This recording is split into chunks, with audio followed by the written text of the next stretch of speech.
Hello, friends, and welcome back to Stories About Entitled People. What a brat in our first story. I can tell that's a nice house, and to turn down a free house is one thing, but a nice house is what?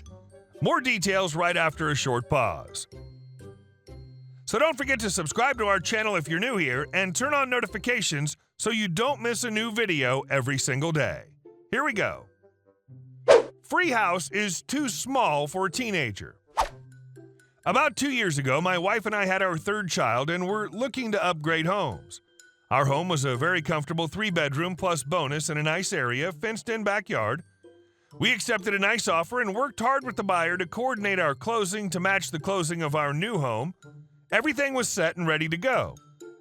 I did have to tear down my beautiful hand-built playset as part of the deal, and while it was an emotional thing to destroy, I wasn't going to be living there anymore, so fine.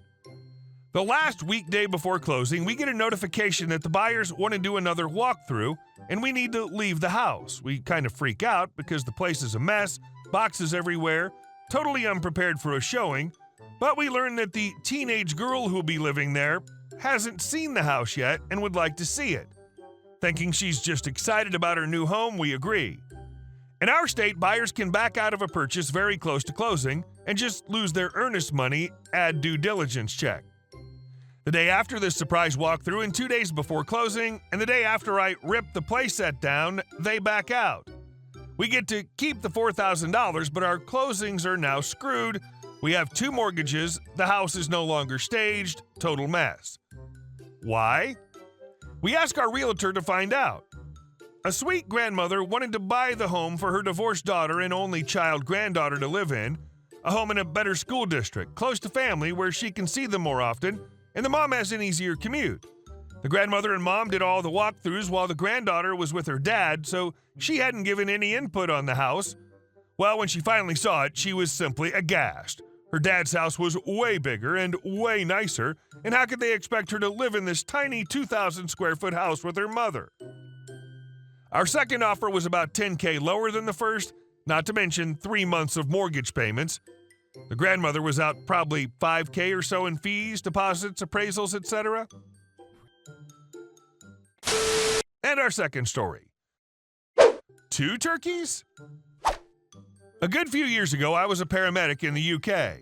This was in the days when the police, fire service, and ambulance services all wore blue shirts with black epaulets, dark blue trousers, and a black clip-off tie.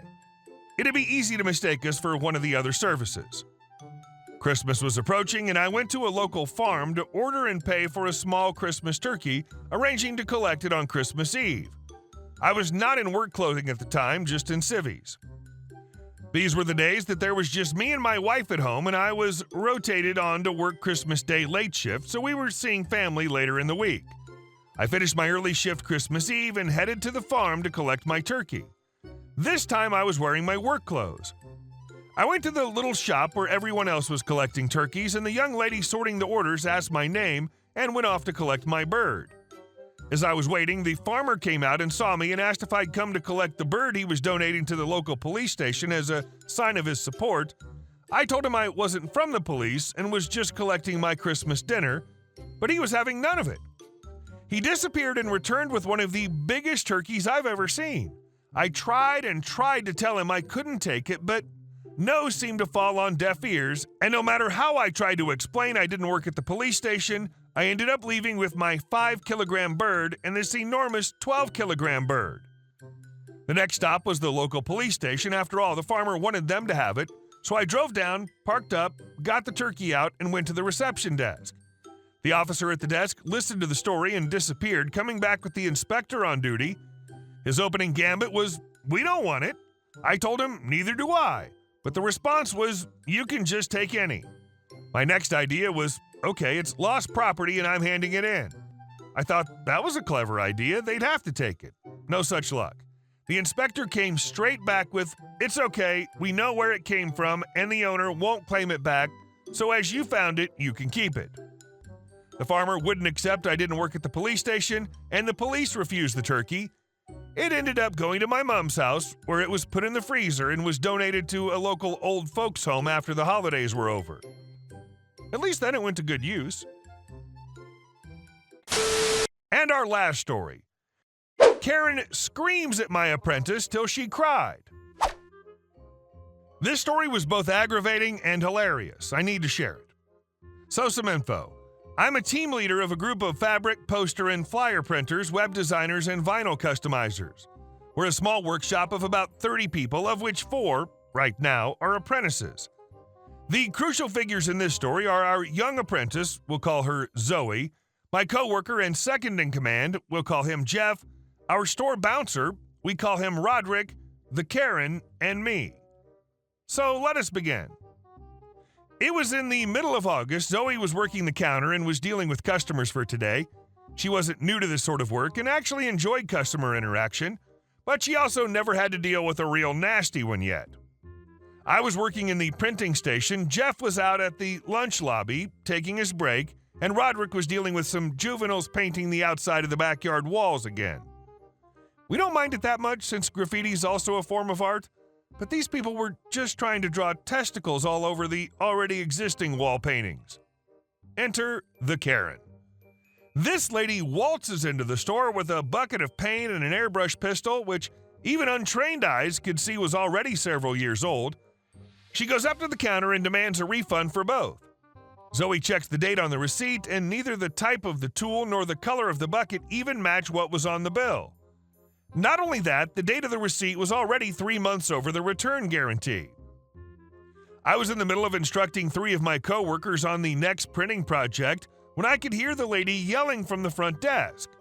Karen, "What do you mean I get no refund? You little bee!"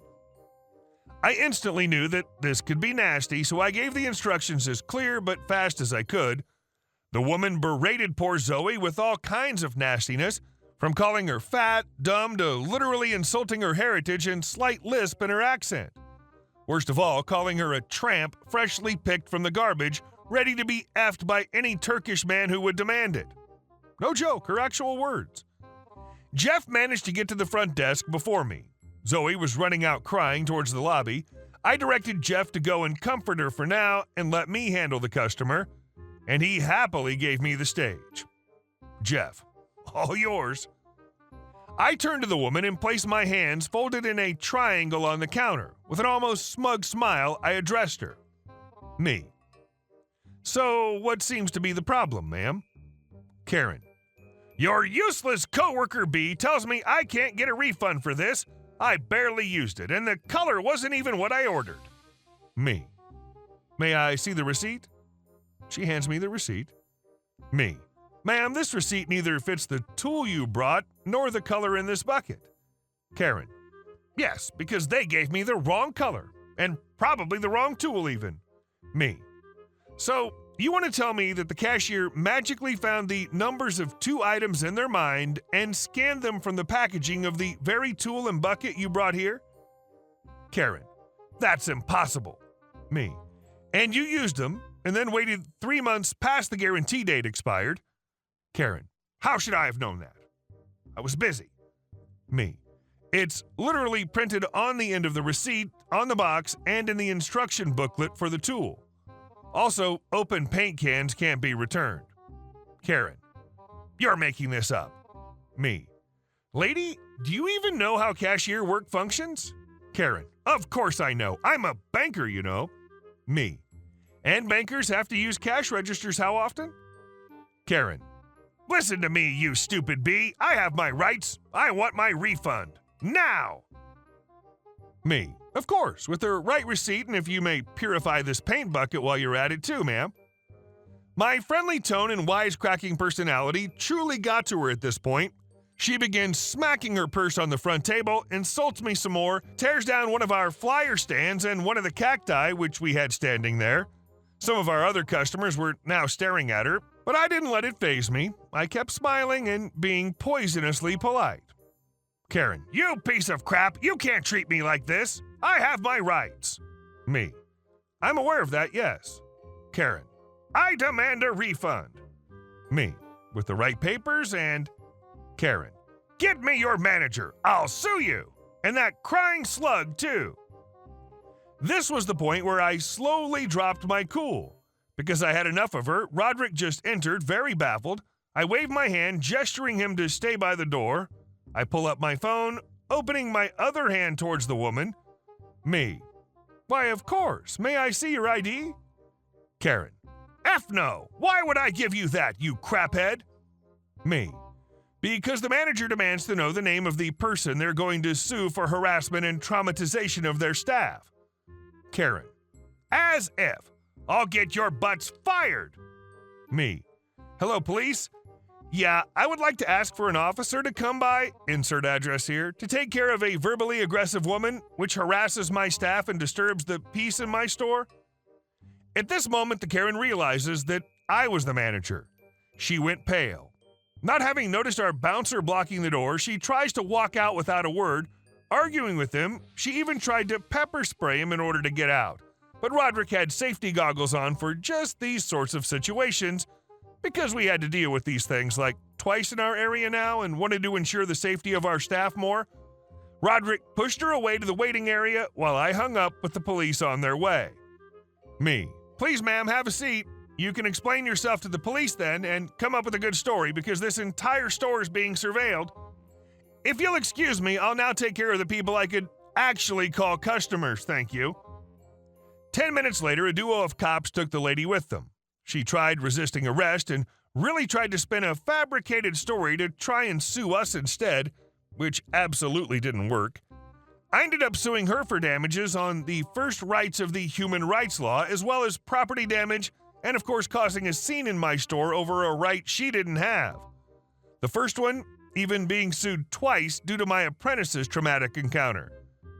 This Karen was sentenced to pay our store 1,500 euros in damages, Zoe 2,000 euros in damages, and me 1,000 euros in damages each. Yes, this lady went into literal debt over this, as I later heard from an acquaintance of hers, which they thought she needed to get off her high horse for once. Zoe still works for us and has toughened herself against such people, always ready to call Jeff or me to deal with the more difficult customers. After that day, we closed shop early, and Jeff and I took her to the ice cafe across the street and treated her, telling her, hey, it's okay to cry. Don't let these people get to you, though. They're just jealous, born spiteful, plain stupid, or all of the above. So let them just foam from their mouths, because in the end, all they have is their words. And that won't save them in the end. Very satisfying end to that. You really sound like you care about your employees. Hey guys, thank you all for watching the video. I'll see you in the next one.